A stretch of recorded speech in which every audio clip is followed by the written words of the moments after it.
Ethiopian Airlines Flight 702 hijacked, forced to land in Geneva. Ethiopian Airlines co-pilot hijacks plane to seek Geneva asylum.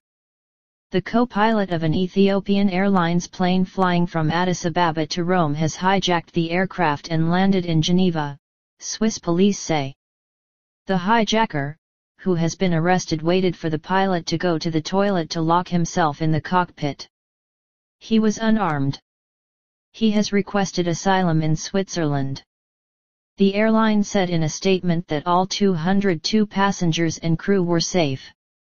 Geneva Airport, which was closed for a time, has now reopened.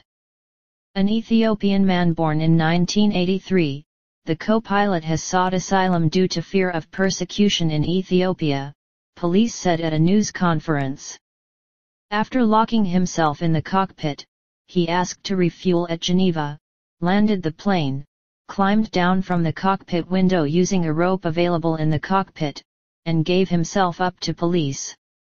He was unarmed and there was no risk at any time to crew or passengers, police said.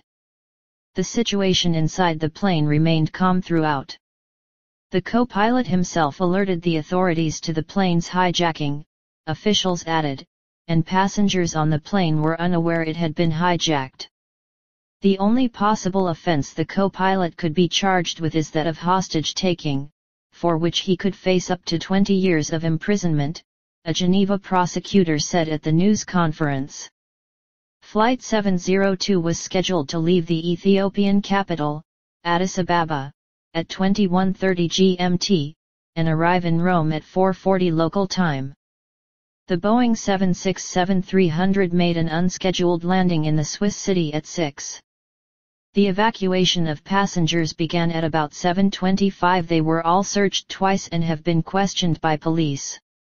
The hijacking began over Italy, and 2 fighter jets, probably Italian, were scrambled to accompany the plane, Geneva Airport Chief Executive Robert Delian said at the news conference.